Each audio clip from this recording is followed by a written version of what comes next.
Ahí está. Listo, jóvenes, ¿qué tal? Muy buenos días. ¿Qué tal, Abel, Ricardo, Hugo, Manuel, Yajaira, Katia, Londra, Rubí? Muy buenos días con todos. Iniciamos la clase del día de hoy. Nos corresponde humanismo y renacimiento. Bien, para hablar de humanismo y renacimiento nos vamos en un viaje imaginario, lo que vendría a ser la edad moderna, ¿no? Obviamente desde el punto de vista europeo. Recuerda que la historia universal está relacionada a lo que es el eurocentrismo, todo en torno a Europa. ¿Bien?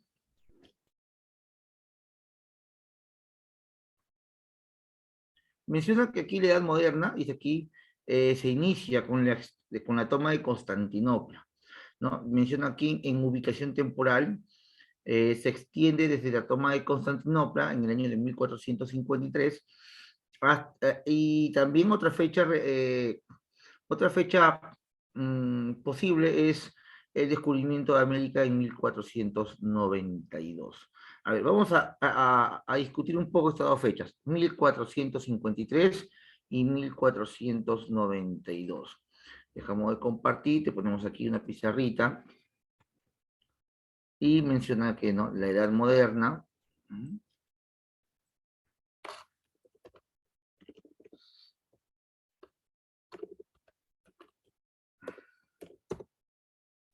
se da con el inicio de la caída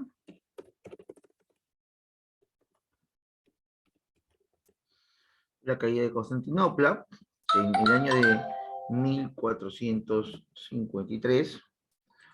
Y otra fecha tentativa es el descubrimiento de América. Es otra fecha tentativa en el año de 1492.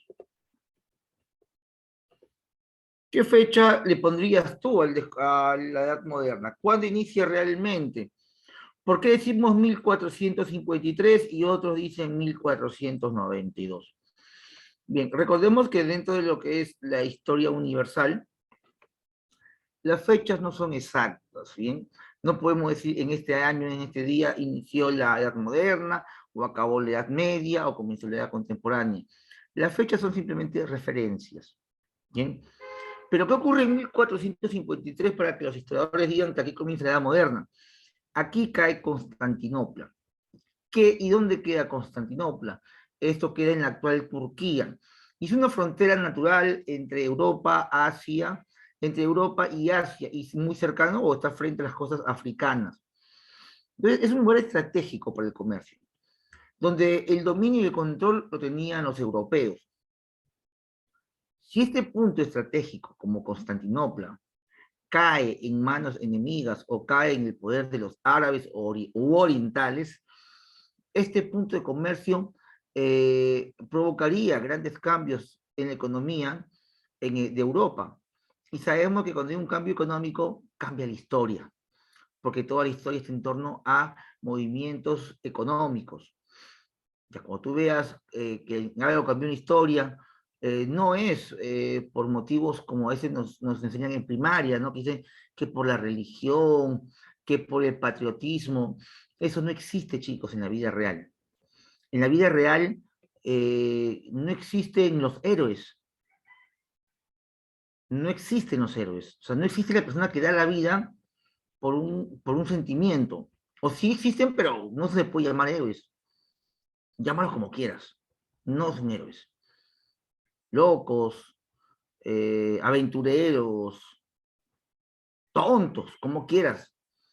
Pero decir que esa persona cambió algo en la historia de un lugar por heroísmo es complicado, ¿no? Es casi imposible decir, ¿no? Te doy un ejemplo.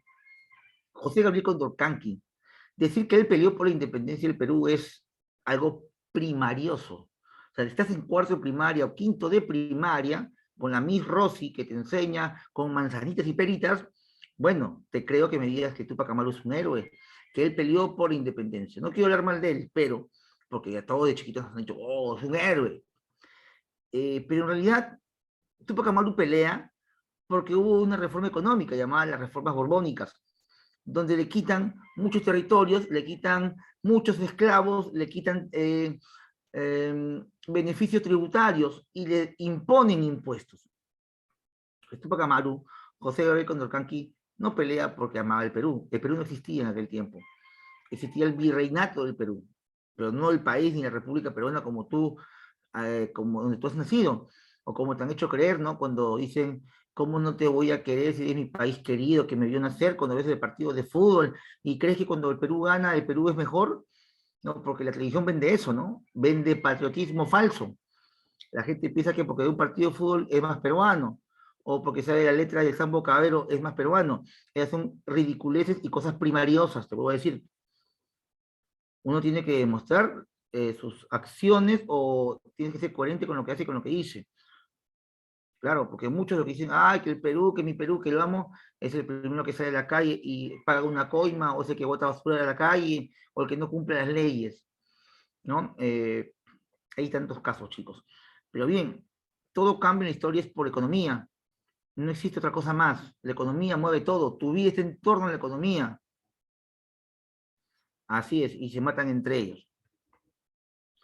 Entonces, eso ocurre con Constantinopla, en un lugar estratégicamente económico, y cae en el poder de los enemigos árabes, musulmanes. ¿Y qué ocurre en 1453? Al caer Constantinopla, al caer el Imperio Bizantino, los europeos que hacían comercio en esta zona se ven obligados a buscar nuevas rutas comerciales. Entonces se dicen que el inicio de la Edad Moderna es a raíz de la caída de Constantinopla porque obliga a las monarquías europeas a buscar nuevas rutas y haciendo que España llegue a América 40 años después, buscando rutas económicas, rutas comerciales, no buscando América. Colón no llegó a América porque decía, oh, voy a descubrir América en nombre de Dios. Mentira, Cristóbal Colón era un traficante de esclavos. Él quería riqueza, oro, plata, cambiar su economía. Francisco Pizarro no dijo, oh, voy a vencer a Atahualpa y quiero estar en el libro de historia. No. Pizarro vino a hacerse más millonario de lo que era. Y vino con toda su familia. Y todo está en torno a la economía. Bien. Vemos entonces la caída de Constantinopla como uno de los motivos por los cuales se dice que inicia la Edad Moderna, porque a raíz de esta caída de un lugar comercial, los europeos se ven obligados a buscar nuevas rutas comerciales. Pero en la búsqueda de las nuevas rutas comerciales rumbo a la India, porque buscaban la India, que era un lugar muy estratégico, descubren América, de pura casualidad. Y muchos historiadores, profesores también, dicen, no, aquí comienza la Edad Moderna. Bien, yo no lo voy a discutir contigo, no quiero que digas, oh, la opinión del profesor es la verdad, no, estoy dando un análisis más completo, y tú puedes tomar cualquiera de las dos fechas. Profe, pero ¿cuál me sirve para mi examen de admisión? Ah, ya, ahí es otra cosita, ya. Otra cosita. Profe, yo quiero postular y si me ponen las dos, ¿qué marco?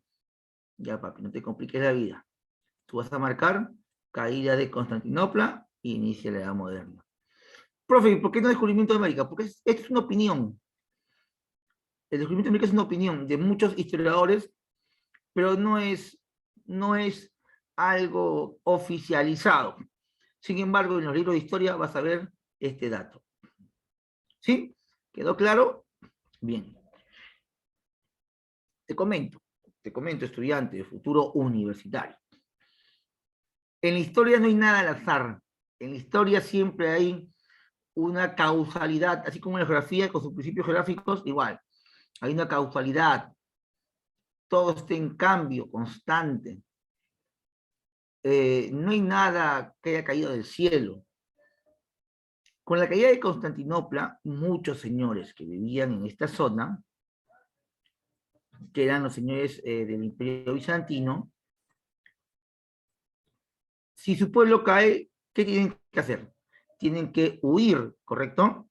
Ustedes saben que cuando hay una crisis en un país, en un lugar, la gente suele emigrar. Lo estamos viendo ahora con la migración venezolana. Lo hemos visto con los peruanos en los años 80 y 90 que miraban a Chile, Argentina, España y Estados Unidos. Cuando hay una crisis económica, porque la caída de Constantinopla da una crisis económica, hay migraciones, como la actual venezolana, la antigua peruana, entre otras. Muchos de los que vivían en esta zona de Constantinopla se ven obligados a salir de acá. ¿Y a dónde se irían? A ver, si tú eres de Constantinopla, no hay dinero, ¿a dónde te irías? ¿A qué país te irías? ¿Te irías a un país rico o a un país pobre igual que el tuyo?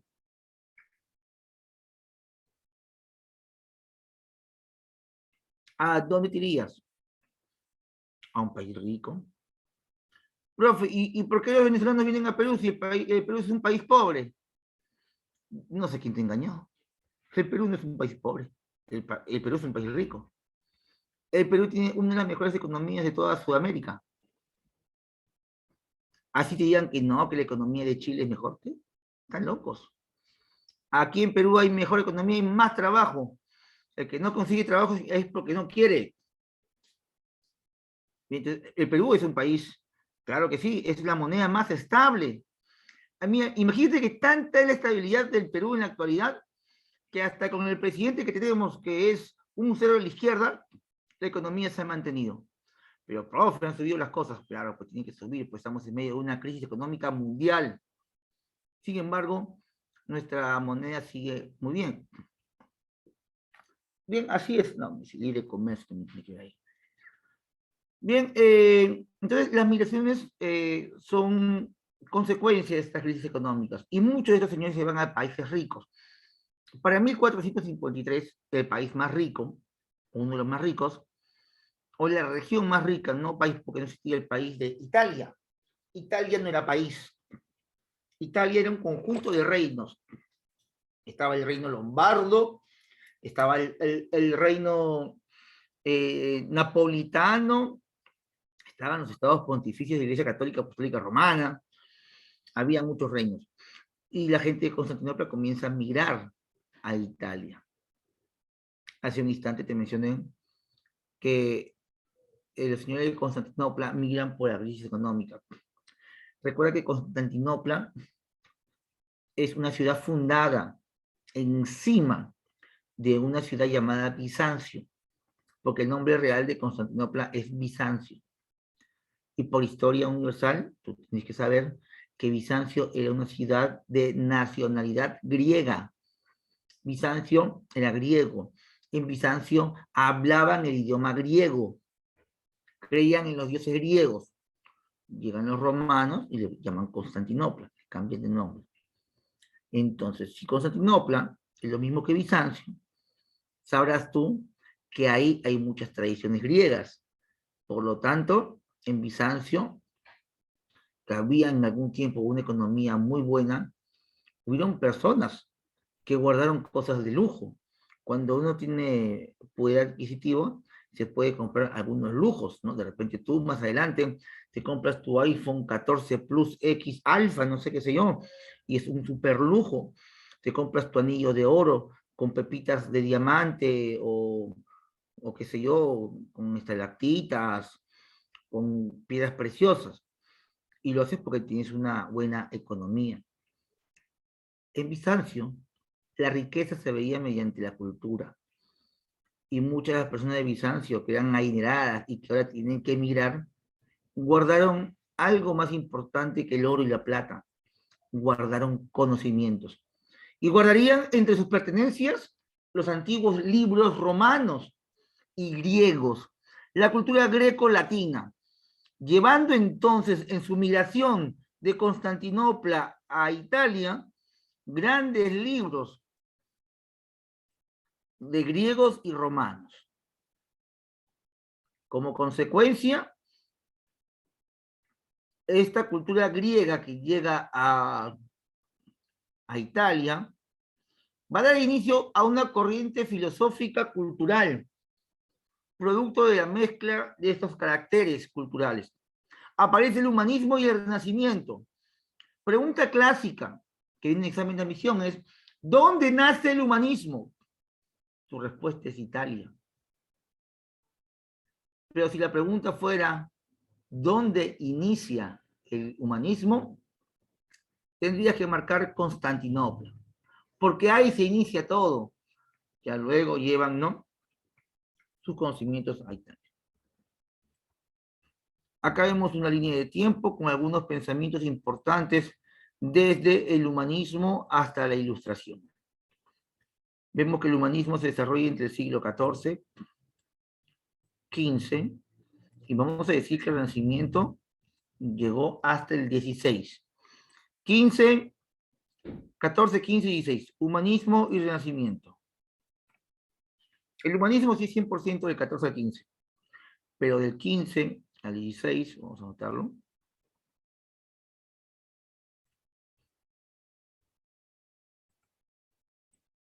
Acá se da el Renacimiento, ¿ya? Y a su vez el Renacimiento se juntaría con otra corriente arquitectónica, el Barroco, hasta el siglo XVII. El siglo XVII también es conocido como el siglo de los santos, porque en el siglo XVII aparecerían muchos representantes de la Iglesia Católica, ¿no? Por ejemplo, San Martín de Porres, ¿no? El Negrito, de la Escoba, Santa Rosa de Lima, también eso en América, ¿ya? No en Europa, en América. Finalmente, en el siglo XVIII hay una corriente ya más brutal, más contundente, más hermosa. Se llamó la Ilustración. El siglo XVIII también va a ser conocido como el siglo de las luces. A ver, hasta ahí en esa línea de tiempo. ¿Me confirma si es que quedó claro? ¿Quedó claro la línea de tiempo, chicos? Por favor, si no, no puedo avanzar. ¿Me confirmas? A ver. Gracias, listo. Solamente 2 alumnos han entendido. Listo, ahí está. Si me dices que sí, ahora sí. Bien, de los 54, 4 nos han dicho que sí. Ya, listo.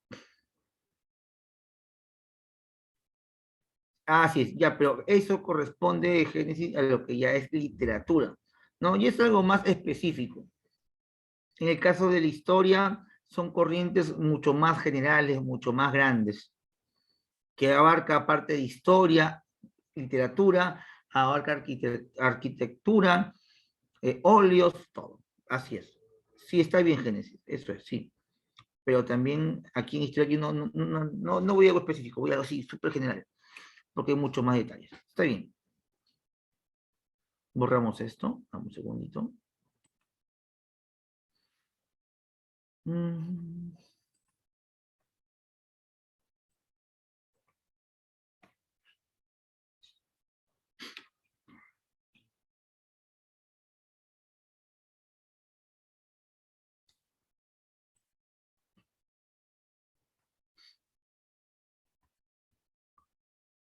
En la Edad Media, se sabe que la corriente filosófica estaba basada en la religión y que Dios es el centro de todo. Hablamos del teocentrismo. Teo, Dios, centrismo, el centro de todo. El centro de todo es Dios. Y esta manera de pensar del teocentrismo sería dejado de lado para pasar al antropocentrismo. Antropocentrismo. ¿Bien? Tenemos teocentrismo y antropocentrismo. De la creencia completamente Dios a ver la importancia del antro, del hombre. ¿En qué consiste el teocentrismo? Es la atención de la sociedad con respecto a Dios. Todo es Dios. Antes llovía, Diosito está llorando. Antes había temblor, Diosito está molesto. Se me moría la esposa, Diosito me la quitó. Se moría mi hijo, es la voluntad de Cristo. Entonces, todo era Dios, teocentrismo.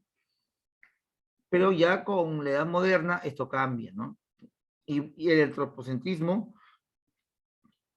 busca de explicar todo mediante otras explicaciones que no sea Dios. La atención de la sociedad se centra en el hombre.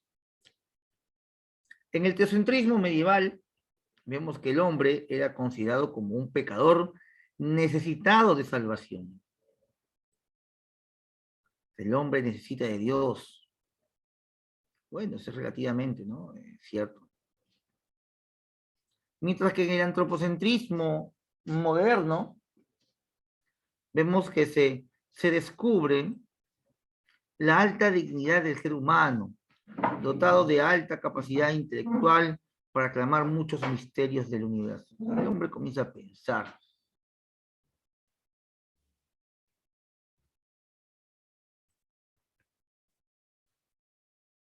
Luego vemos que en el periodo medieval del antropocentrismo, el arte gira en torno a Dios. Aunque en la edad moderna no cambia mucho, porque también hay mucho relativo a Dios. Y la teología es la madre de las ciencias. Tú olvides que la teología es una ciencia que nace en Roma. La teología es una ciencia que no nace para estudiar a Dios. La teología es una ciencia que nace para estudiar la divinidad de los emperadores romanos. Y el arte comienza a girar en torno al hombre. Esto es el antropocentrismo. El antropocentrismo se puede ver en las obras, por ejemplo, de Miguel Ángel Buonarroti, ¿no? Con el David. El David de mármol es una escultura de más de 3 metros de alto, un hombre desnudo, donde están los detalles muy precisos de lo que es el cuerpo humano.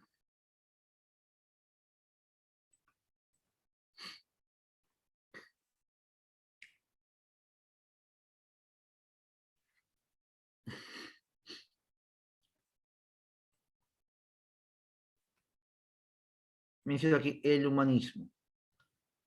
Es el centro del universo, perdón, en el centro del universo está el hombre, imagen de Dios, criatura privilegiada, digna sobre todas las cosas de la tierra. Mira, el humanismo tiene como centro de todo al hombre, pero a pesar de que tiene al hombre al centro de todo su pensamiento, no va a quitar la figura de que Dios está presente, porque dice que el centro de todo es el hombre, pero está hecho a quién? A imagen de Dios, imagen de Dios. ¿Bien? Dice que el humanismo es una corriente filosófica y educativa. Si te digo de manera específica, el humanismo es más literatura que otra cosa. Es mucho más literatura. ¿Bien? De la humanitas latina, equivalente a la palabra paideia, doctrina que defiende como principio fundamental el respeto a la persona humana. Paideia. Es un movimiento intelectual interesado por el estudio de la cultura greco-romana. Mira, el humanismo se va a centrar en resaltar, en revivir los conocimientos clásicos. Un pensamiento clásico es un pensamiento griego, y en este caso greco-romano o greco-latino, que según sus exponentes, el humanismo hace al hombre realmente humano. ¿Qué favorece en aquel tiempo para que el humanismo destaque? Te mencioné, ¿no? De Constantinopla. Acá dice, la emigración de sabios griegos. ¿De dónde venían? De Constantinopla. Porque Constantinopla es Bizancio. Y Bizancio es una ciudad griega. Se inventa la imprenta o se mejora con Gutenberg. Los mecenas. Acción mesiánica. ¿Quiénes son los mecenas? Eran hombres que daban su dinero para la protección y ayuda de los artistas.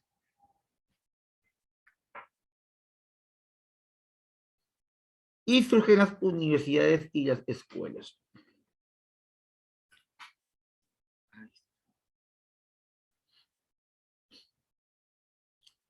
Importantes los mecenas, chicos, ¿eh? No se puede dejar de lado a estos señores que van a aportar no solamente dinero, sino muchas cosas más, como protección política. Uno de los mecenas más importantes fueron los mecenas de la familia Los Médicis, o los Médicis. ¿Bien? Vamos a ver un poquito de la familia de los Médicis y lo que es en general los mecenas, ¿bien? Ahí te paso.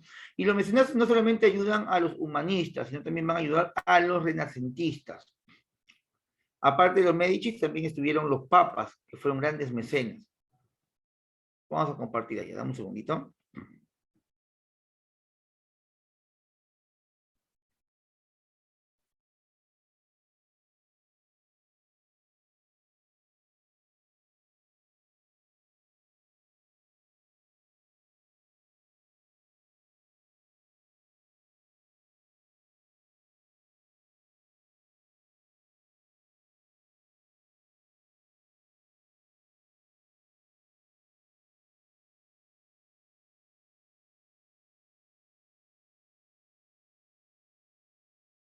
Ay, chicos, me confirman si se escucha y se ve bien. Ya creo que sí se ve, ¿no? ¿Se ve bien lo que estoy compartiendo?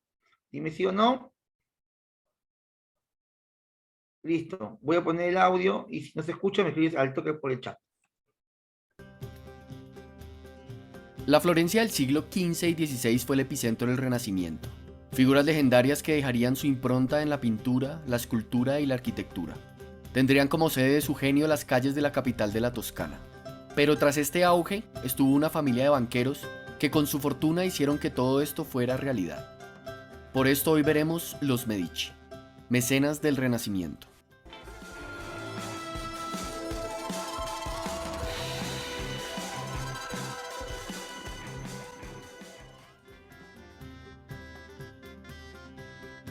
Nuestra historia empieza con Juan de Medici, nacido en una familia de no muchos recursos en 1360.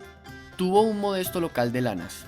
Debido a su astucia con los negocios empezó a prestar dinero y así fundó el Banco Medici en la parte de atrás de su almacén.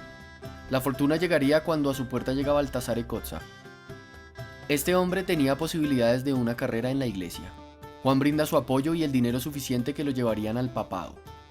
En 1410, Baldassare es coronado como Juan XXIII, aunque por disputas en la iglesia sería conocido como antipapa, y abdica tiempo después. Durante su mandato reconoció el apoyo de su amigo volviendo el Banco Medici el banco de la iglesia.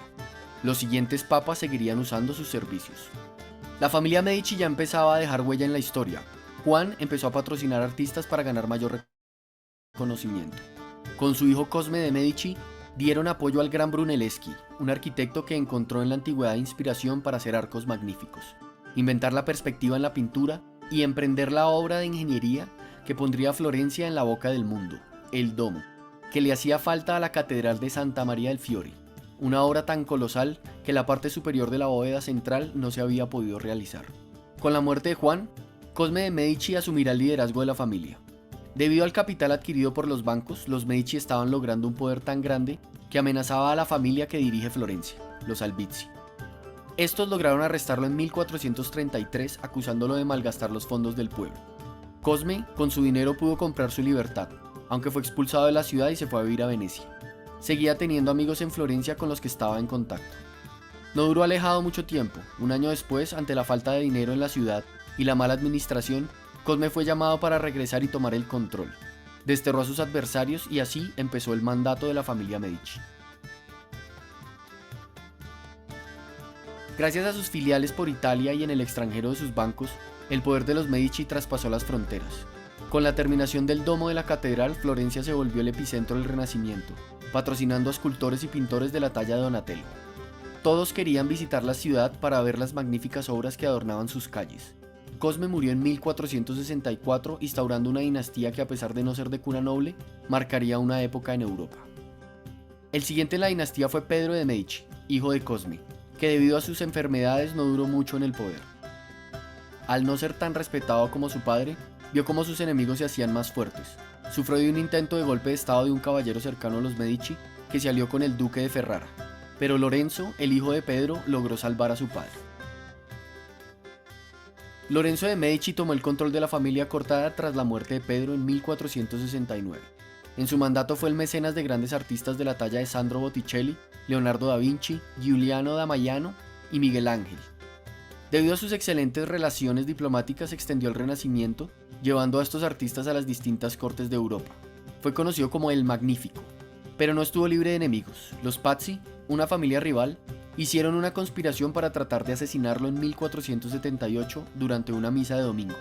Él se salvó por poco, pero su hermano fue asesinado. Logró conciliar con los Pazzi y también con Nápoles, con los cuales también había disputas. Pero la amenaza más grande vino en los últimos días de Lorenzo. Un fraile dominico llamado Girolamo Savonarola llegó a las calles de Florencia. En su fervor religioso empezó a predicar en contra de los Medici, por patrocinar artistas que exponían los cuerpos desnudos, deidades paganas y además los señalaban de corruptos. El pueblo escuchaba atentamente al sacerdote y Lorenzo, que cayó enfermo, también. Le pidió a Savonarola que lo visitara en su lecho de muerte. Le pidió perdón por sus pecados para acceder al cielo, pero el fraile lo maldijo. Tras la muerte de Lorenzo llegaría Pedro II, el cual solo duraría 2 años en el gobierno, de 1492 a 1494, debido a que Carlos VIII de Francia quería reivindicar sus derechos sobre el reino de Nápoles. Para esto debía pasar por Florencia. Pedro quería ser neutral, pero al rey francés esto no le gustó, así que decidió tomar Florencia. Debido a Savonarola, el pueblo no ayudó a los Medici, quienes debieron entregar la ciudad, y al perder su poder, debieron irse. Florencia volvió a ser república, y con el liderazgo del fraile se convirtió en un estado religioso, que despreciaba el libertinaje que había traído el Renacimiento. Se quemaron libros, cuadros y se saquearon las propiedades de los Medici. Todo parecía perdido, pero el hermano de Pedro, Giovanni de Medici, que gracias a los contactos de su padre Lorenzo el Magnífico había llegado a ser cardenal, había logrado huir de la ciudad. Al exiliarse en Roma logró acercarse al papado. Julio II, al ver que Francia se acercaba con sus tropas a Roma y que Florencia se había convertido en un amigo francés, envió un ejército español para que tome la Toscana. Después del saqueo de Prato, que duró 21 días y que acabó con la ciudad, los florentinos deciden rendir su ciudad por miedo a que le sucediera lo mismo. Así los aliados de los Medici toman el control y Giovanni vuelve a ser el señor de Florencia en 1512, puesto que tendría que ceder a su sobrino Lorenzo II de Medici, ya que sería ascendido a papa como León X en 1513. El nuevo papa no dudó en festejar su nombramiento. Sus festividades fueron tan fastuosas que redujo a la mitad las arcas del papado, y así sería todo su mandato. Entre sus lujos y la construcción de la Basílica de San Pedro, se vio ahogado en préstamos con los bancos italianos. Así que decidió continuar con una política que había instalado su predecesor, la venta de indulgencias. Así los ricos y poderosos podían comprar el perdón de sus pecados. Con esto pudo continuar con el mecenazgo típico de su familia con artistas como Rafael y Bramante. Esto generaría el cisma conocido como la Reforma Protestante en cabeza de Martín Lutero, un monje alemán que al ver cómo Roma era presa de la corrupción, redacta 95 tesis donde deja claro que no estaba de acuerdo con los excesos del Papa y de los altos funcionarios de la Iglesia. León X tuvo que lidiar con este problema hasta su muerte y Europa entraría en una época de guerras religiosas sin precedentes. Con la muerte de León X tomaría su lugar un papa holandés por un año. Después, otro Medici volvería al puesto de vicario de Cristo nuevamente, Clemente VII en 1523. Él daría a su hijo ilegítimo Alejandro el puesto de primer duque de la República de Florencia. Al morir, el ducado pasaría a Cosme I de Medici en 1537, un joven que venía de una rama alterna de los Medici. Expande su dominio creando el Gran Ducado de la Toscana. Él sería el último gran mecenas del Renacimiento, dando apoyo financiero a artistas de la talla de Giorgio Vasari, Agnolo Bronzino y Benvenuto Cellini. Con el fin del Renacimiento, los Medici tuvieron el Ducado de la Toscana por 200 años más, hasta que su linaje se perdería con Juan Gastón de Medici en 1737, pero Florencia no volvería a su grandeza de antaño. Desde los frescos de la Capilla Sixtina, los cuadros en los museos de Europa, el colosal David de Miguel Ángel, la arquitectura de Florencia y más, en medio estaba una familia de banqueros que con su mecenazgo hicieron posible lo más grandioso del Renacimiento.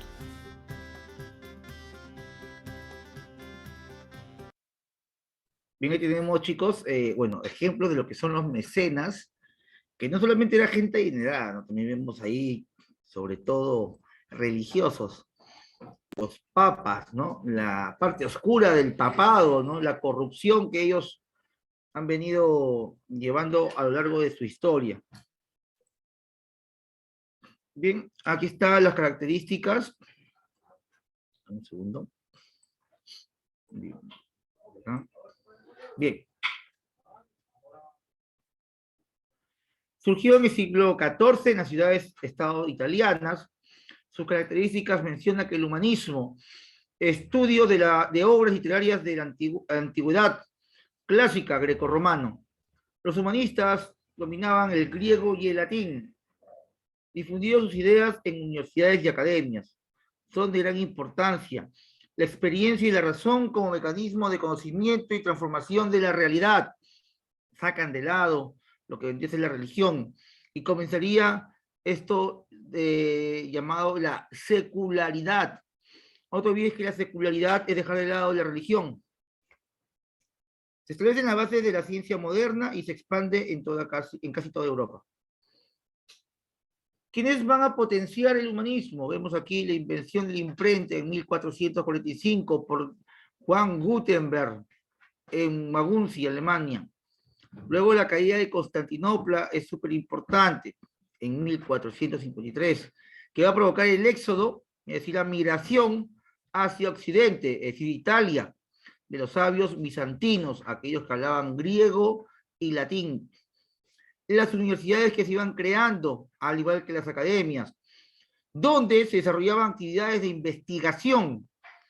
No te olvides que el fin fundamental de una universidad es la investigación. Si la universidad no investiga, no es universidad. Ahora, con eso te puede responder por qué la SUNEDU cerró tantas universidades. ¿Por qué cierra muchas universidades la SUNEDU? Porque estas universidades no cumplían el rol de investigación. Es más, casi ninguna de las universidades actuales hacen investigación o lo hacen de manera ineficaz. Por eso es que vemos tanto plagio, tanta copia. Hasta tu presidente ha sido acusado de copiar su tesis. No investiga, no lee.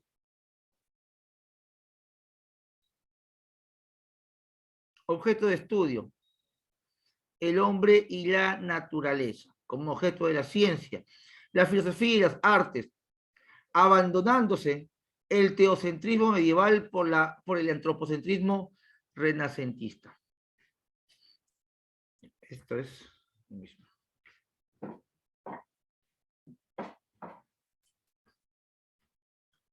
¿Qué es el humanismo? Ya hemos visto que es una corriente filosófica, literaria y demás.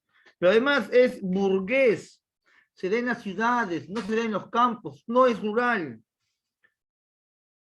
Buscan el conocimiento de la antigüedad, sobre todo lo greco-romano. Criticó las ideas medievales como el teocentrismo. Va a usar la razón por encima de la superstición. La razón para la investigación y la experimentación, el individualismo, ven al hombre como el centro de todo, llamado antropocentrismo, y el libre albedrío. Nos detenemos un instante en la palabra libre albedrío. ¿Qué es el libre albedrío? ¿Los leo o los escucho? Estudiantes, hay más de 50 cerebros en el aula. Alguien que me diga, ¿qué es el libre albedrío?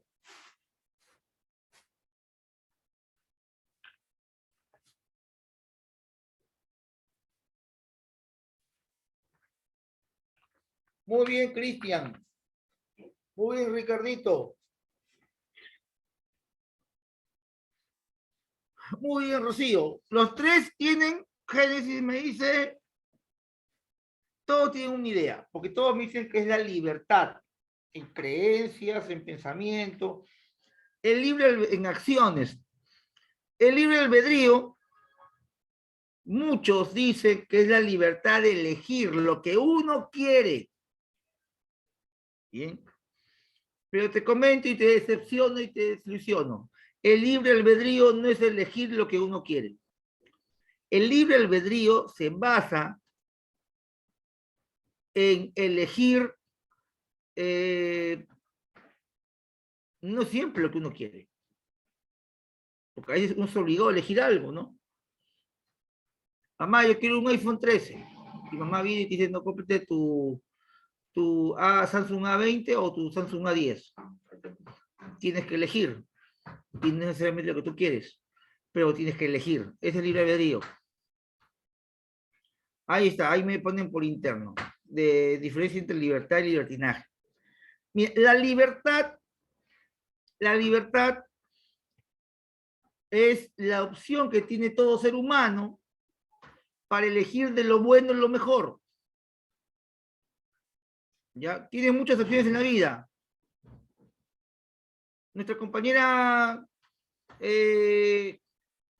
Chimoltrufia se enamora de Pepito, Luisito y Robertito. Entonces, de los tres se enamora. Entonces, tiene que elegir la mejor opción. ¿Con quién se queda? Entonces, esa es libertad. Elegir de lo bueno lo mejor. Si no tienes que elegir, si no hay nada de bueno en ellos, pero tienes que elegir igual, se llama libre albedrío. Libre albedrío. Pero si tienes ahí a un pretendiente que estudia en la academia y otro que es pirañita, y tú eliges al pirañita porque dices, wow, qué emoción estar con un pirañita, eso no se llama ni libertad ni libre albedrío, eso se llama libertinaje. El libertinaje se basa en elegir de lo bueno lo peor. Cuando tú eliges lo peor para tu vida, se llama libertinaje. Y lo peor de todo, que tú eres consciente de que lo que estás eligiendo es la peor opción. ¿Ya? ¿Sí se entendió? ¿Les ha pasado alguna vez? ¿Sí? Ahí veo 1, 2, 3, 4 respuestas. Profesor, me siento mal. No sabía que era libertinaje. Sí, libertinaje es cuando tienes una decisión que va contra de tu bienestar. ¿Ya? Aunque esto signifique en el momento, de repente, gracia, placer, signifique, no sé, un gusto, qué sé yo. En el momento tú dices, wow, me siento bien, qué bacán, qué chévere. Pero en el fondo sabes que está mal. Si te tomas una copita de vino después de una carne, de comer una carne, una parrilla, una copa de vino seco o semiseco, ayuda a la digestión. Pero si te tomas 2 botellas después de comerte tu chanfainita, eso no es libertad, pues se llama libertinaje, eso se llama emborracharse. Ya, listo, descartamos eso. Ahí está lo que decía el libre de Dios. Luego, características, culto lo greco-romano, lectura y rescate de los modelos pensamientos de la antigüedad como lo que es Aristóteles y Platón. Hay 3 temáticas, la naturaleza, Dios y el hombre. El humanismo, a pesar de que pone al hombre al centro, no deja de lado a Dios. No podemos hablar de que Dios es dejado de lado. Si bien es cierto, no es el centro de todo, no quiere decir que no sea importante para los humanistas. Recuerden que hubieron humanistas incluso que murieron en nombre de la iglesia. Tomás Moro, el que escribió Utopía, murió defendiendo los ideales del Papa. ¿Sí? Tomás Moro era uno de los ministros de Enrique VIII de Inglaterra, quien se iba a casar nuevamente, en ese caso era por la segunda vez que se casaba. Él se casa en total casi 6 veces, 6, 7 veces. Incluso matando a sus esposas, ¿no? Tipo Jan Kelvin, así, ¿no? Les pegaba, todo. Entonces, Tomás Moro le dice a Enrique VIII que no puede seguir haciendo eso. Incluso la iglesia le dijo a Enrique VIII que lo iba a excomulgar si seguía pecando. Y Enrique VIII le dijo, bueno, yo quiero seguir pecando, me quiero seguir casando 500 veces más, y si no te gusta, es tu problema. Y Tomás Moro se opone a la división de los anglicanos, de los católicos. Y bueno, por oponerse a esa decisión del rey, el mismo rey Enrique VIII, que era su amigo, o en eso creía, lo mandó a asesinar. Tomás Moro, autor de Utopía, nacionalidad inglesa. Pero así como él, hubieron otros más que van a dar aportes a la religión y al cristianismo. Bien, si te hablo, por ejemplo, de Dante Alighieri. Dante Alighieri es el precursor del humanismo, el primerito, precursor. Dante Alighieri escribe la obra La Comedia, o la Divina Comedia, llamada también así. la comedia o Divina Comedia. Esta comedia o Divina Comedia narra a un hombre que baja al infierno, que hay muchos círculos y demás. Eso ya lo he visto en literatura. Pero esa imagen que describe Dante Alighieri se ha utilizado por la Iglesia Católica, porque antes de Dante Alighieri nunca antes se había escrito o se había describido el infierno como él lo hizo. Y cuando tú veas o vayas a una iglesia católica, apostólica, romana en el centro de Lima, que son muy antiguas, y veas, o de repente en una iglesia cusqueña o arequipeña, imágenes del infierno como parte de la decoración de la iglesia, porque las iglesias te ponen decoración del infierno, para que tú veas que si pecas, ¿a dónde vas a ir? Esas imágenes son sacadas de la obra, de la comedia de Dante Alighieri. Antes de Dante Alighieri no habían esas obras.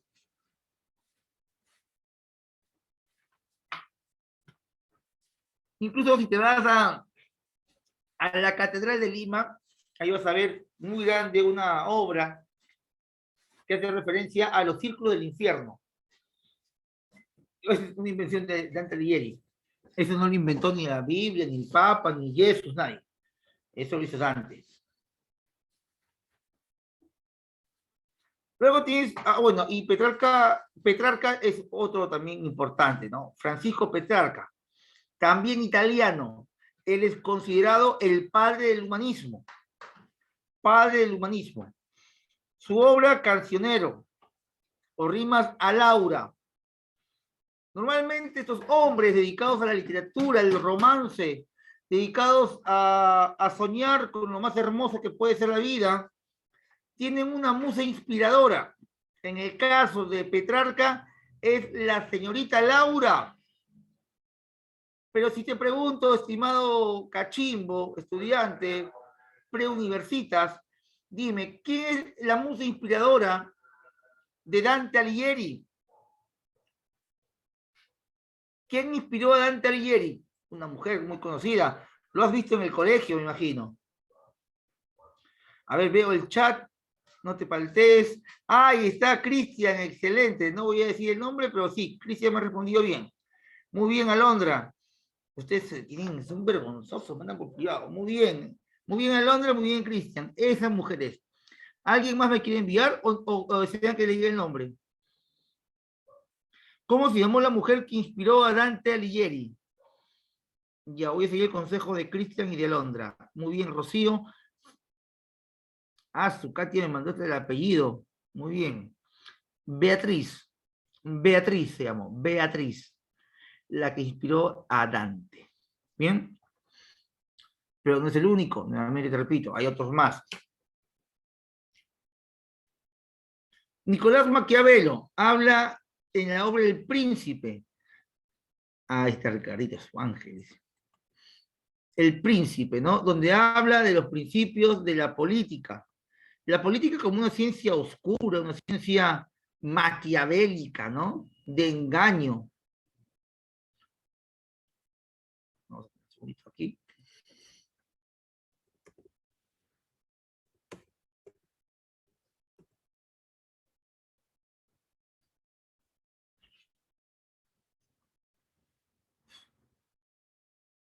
¿De qué habla el príncipe de nuestro amigo Maquiavelo? A ver, acá hay un resumen.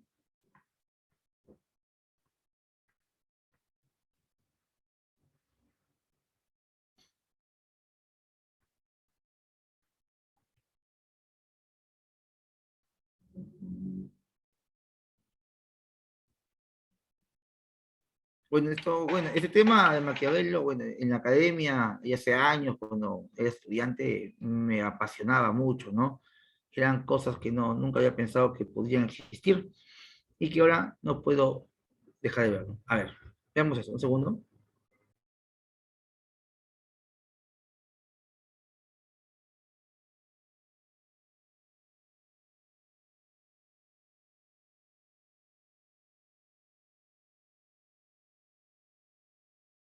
Y lo comparto, y lo comparto.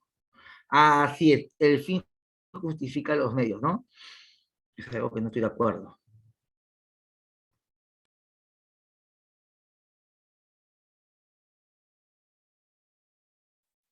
según el pensamiento de Maquiavelo, y por qué los malos siempre tienen ventaja sobre los buenos, según la visión de Nicolás Maquiavelo. Ah, pero ¿quién es Maquiavelo? Bueno, si no lo conoces, Maquiavelo es considerado el padre de la ciencia política moderna. Ya hicimos un video en el canal sobre Maquiavelo y lo vamos a dejar aquí para que lo puedas ver después. De verdad te recomiendo que leas su libro, El Príncipe. Yo creo que vas a encontrar muchas lecciones en el libro. De todas formas, el tema principal es en relación al problema de ser muy bueno. Al final sabemos muy bien que si bajamos nuestra cabeza, alguien se la va a pisar. Así que comentaré sobre eso y cómo debes tener cuidado. Y si no eres suscrito, aprovecha para suscribirte. Entonces, vamos a empezar. Maquiavelo decía que era mejor ser temido que amado. Eso no era porque era genial ser malvado, y sí porque la gente es muy voluble, inconstante y cambia de opinión muy fácilmente. Ellas pueden amarte en un día, pero en el otro se olvidan completamente de lo que hiciste por ellos y simplemente resuelven perjudicarte. Desafortunadamente, las cosas funcionan de esa forma, y es complicado cuando eso sucede. Al final, te quedas sin entender cómo alguien que te trataba tan bien y era tu amigo, entre comillas, termina convirtiéndose en un extraño de la noche a la mañana.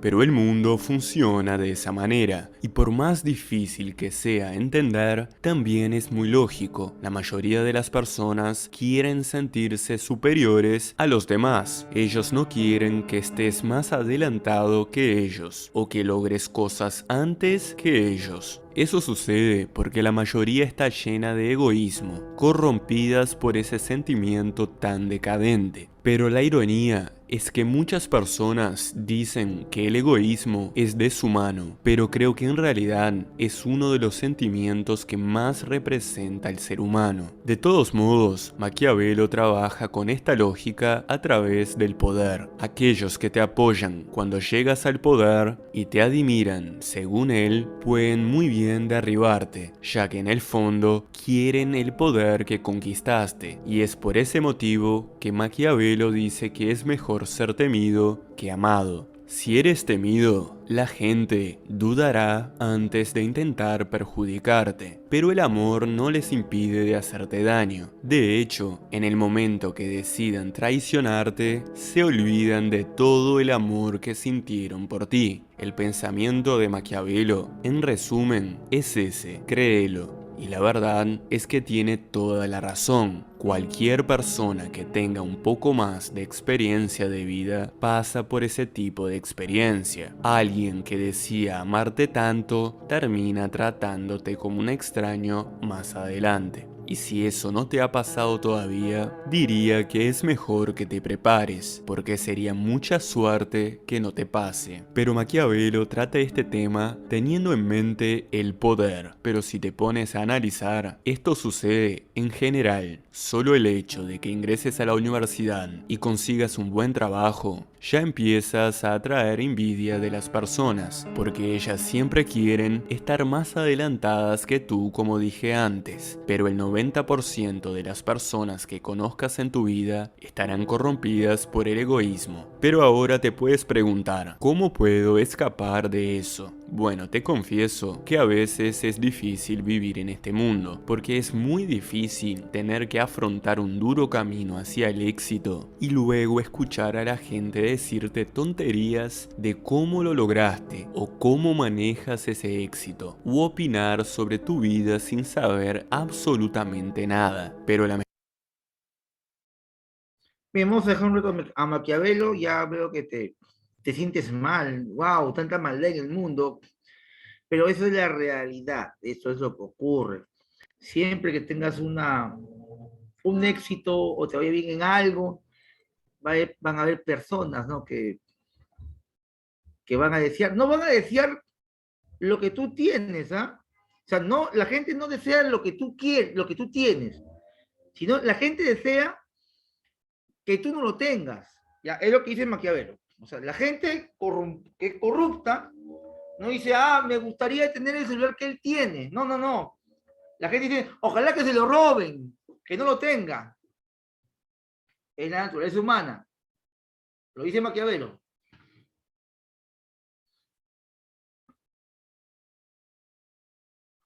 Oh, Luchito se compró un carro. Que, en vez de decir, oh, qué bueno, pero por dentro, ojalá que se choque. Ah, que se arañe su carro. Su compañera Katia consiguió enamorado en la universidad, primer puesto. Hace prácticas preprofesionales en una gran empresa. Y las amigas delante de ella, ay, felicitaciones, que tienes un chico muy lindo, pero por dentro, ojalá que te engañe, ojalá que te deje. O lo peor de todo, que van y le coquetean al enamorado, de la amiga. Bien. Busquen un poquito más de Maquiavelo, van a ver cómo se enamoran de Maquiavelo. Bien, junto con el humanismo también aparece el Renacimiento, pero el Renacimiento ya se extiende un poco más. El Renacimiento es un poco más completo, o no, es mucho más completo, porque el humanismo es literatura, filosofía. El Renacimiento es literatura, filosofía, arquitectura, óleo, pintura, todo. ¿Qué es el Renacimiento? Movimiento de renovación cultural financiado por la burguesía, restaurando el arte de Grecia y de Roma. El Renacimiento, características. Tiene naturalismo, artes plásticas y mecenazgo. Características del naturalismo. Realista al reproducir al ser humano y la geografía tal cual son en la realidad. Son muy expresivos. En lo artístico, los artistas practican las bellas artes, pintura, escultura y arquitectura. Mecenazgo, los artistas son financiados y protegidos por acaudalados burgueses. Como resumen, vemos que el humanismo surge a raíz de la caída de Constantinopla, es apoyado por los mecenas. Las principales ciudades humanistas son Florencia y Roma. Florencia y Roma.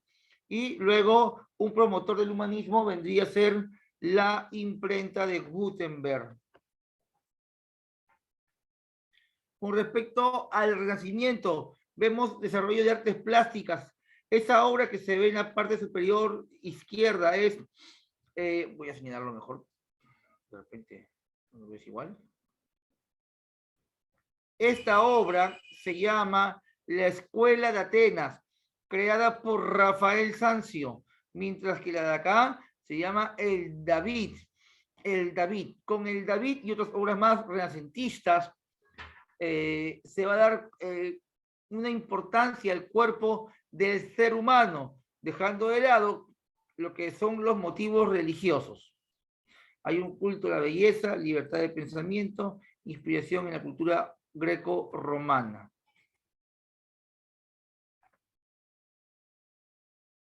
El Renacimiento se divide en dos, en 400 y 500. 400 es de 1400 y el 500 1500. El 400 se desarrolla en Venecia y Florencia, sobre todo en Florencia.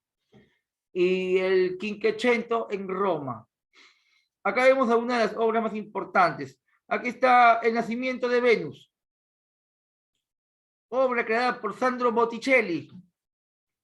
En esta obra, bueno, tiene mucha mitología, no sé si has escuchado de repente cómo nació Venus. Bien, ella nace en esta concha, mira, nació en la concha, se ve de la concha, en el río de Cibeles en Italia. En arquitectura, vemos obras como la que está en imagen. Esta es una obra hecha por un arquitecto en el 400. Este arquitecto es Brunelleschi. Brunelleschi. ¿Y cuál es lo importante? No, lo importante no es el tamaño, lo importante es la forma, que para aquel tiempo, en aquellas dimensiones, era algo inusual. ¿Cuál es la forma? La cúpula. La obra en sí es la cúpula, y todo el mundo le llama la cúpula de Santa María de Florencia. Esto es la obra de arte.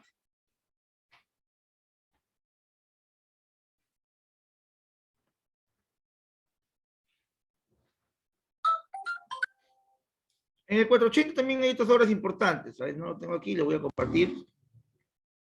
Otra obra importante del 480 sería el David, pero el David de metal.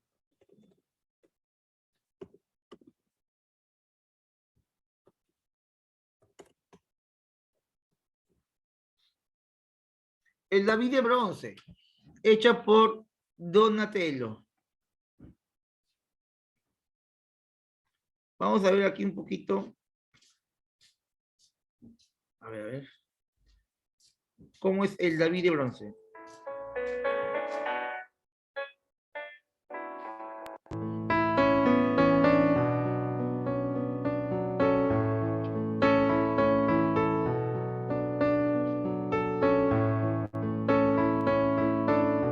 Este fue hecho en el 480.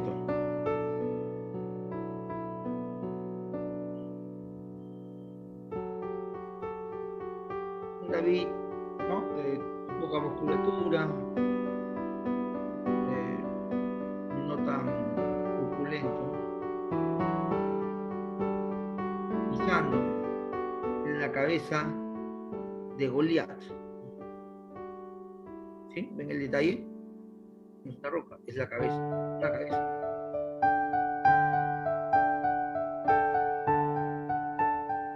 Me tengo entendido que David nunca peleó con espadas, sino con otro tipo de, una onda, ¿no?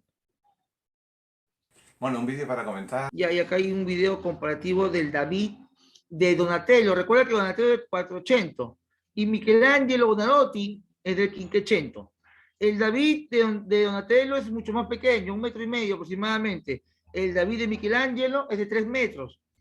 Veamos la comparación según aquí nuestro amigo, que no sé quién es. Dos grandes obras maestras de la escultura del Renacimiento, el David de Donatello y el David de Miguel Ángel. De paso nos va a servir para comparar estos dos autores y estas dos fases de la escultura del Renacimiento, el 480 y el 580.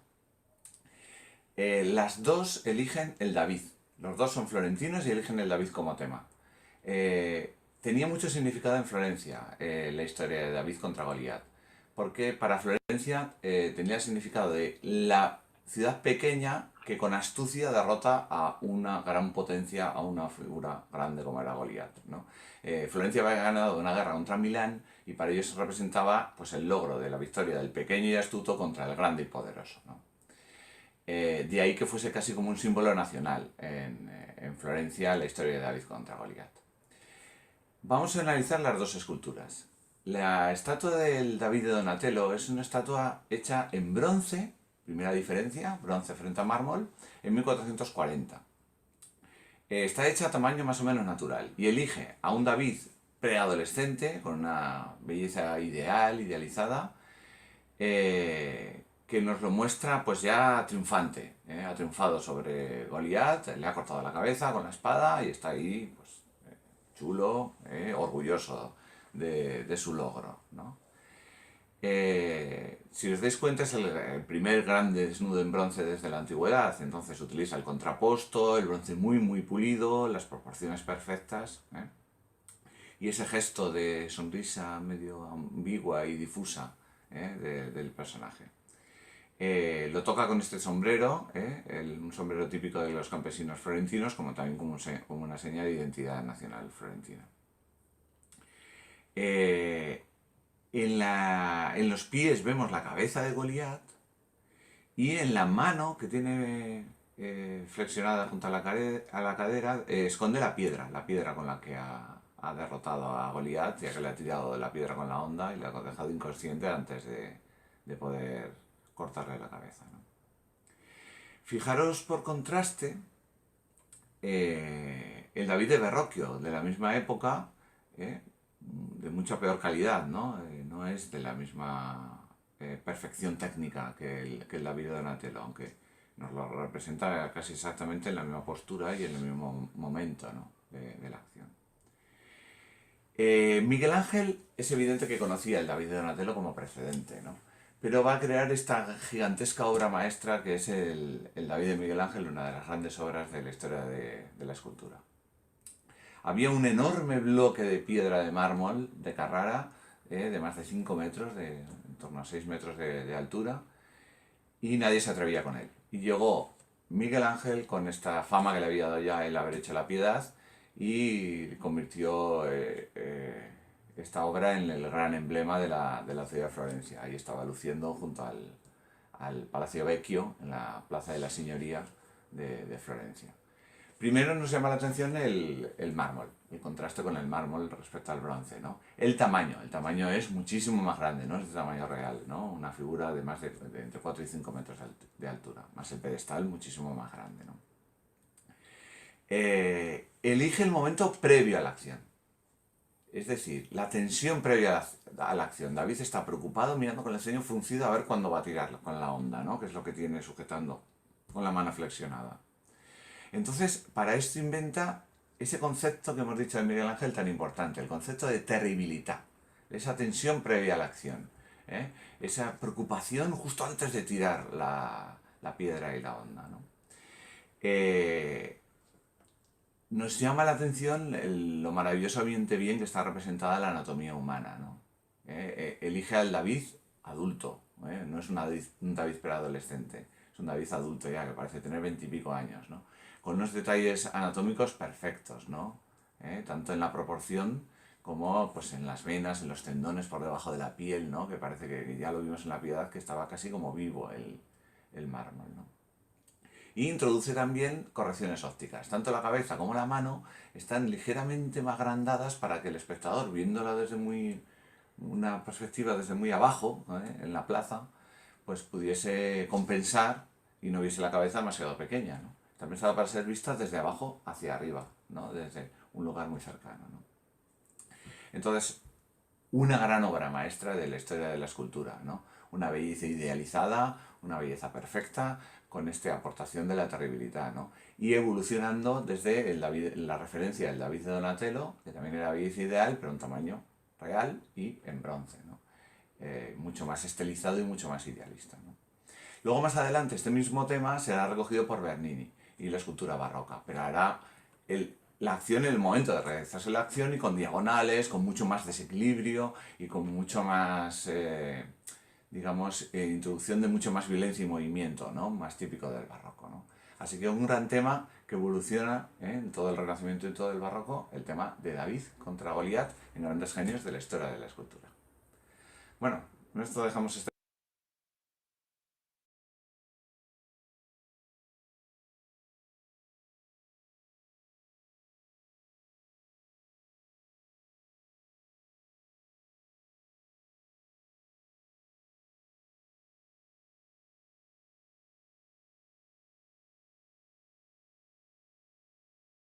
Muy bien, chicos, continuamos.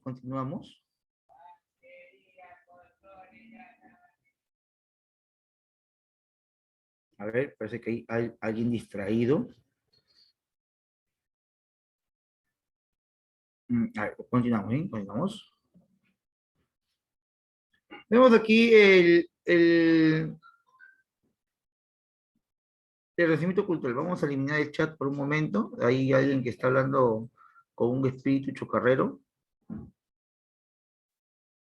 A ver, ya, listo. Tengan cuidado con el chat, tengan cuidado. Listo, para no desactivarlo. No te preocupes, no te preocupes. Eso te pasa por chatear en hora de clase. Chicos, hay que concentrarse, por favor, hay que concentrarse, ¿sí? El 580, obras como vemos aquí la Escuela de Atenas. El autor de la Escuela de Atenas es Rafael Sanzio. Ahí está, listo. Aquí está el David, y aquí hay otra obra también que es muy importante, que es la Piedad de Michelangelo, ¿no? La Virgen María cargando a Jesús luego de su muerte. También hubo arquitectura, y vemos aquí, ¿no? En pintura, Sandro Botticelli, El nacimiento de la Venus, como hemos visto hace un instante. En el 580, Rafael Sanzio con la Escuela de Atenas, que le hemos visto también hace un instante. En escultura vemos a Donatello con Gata Melata y Michelangelo con el David. Arquitectura Brunelleschi, cúpula de Santa María de Florencia, y Donatello con la Basílica de San Pedro, obras importantes del Renacimiento. Bien, ahora sí, vamos a ir a las preguntas. Vamos a ir a las preguntas. Bien, chicos, no se distraigan hasta que te distraes ahí, no sé qué cosa. Voy a descargar las preguntitas y comenzamos con las preguntas. Bien.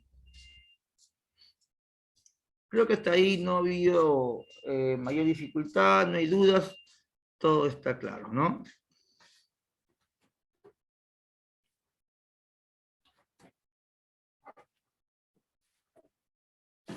Ahí estoy descargando, ya un segundito.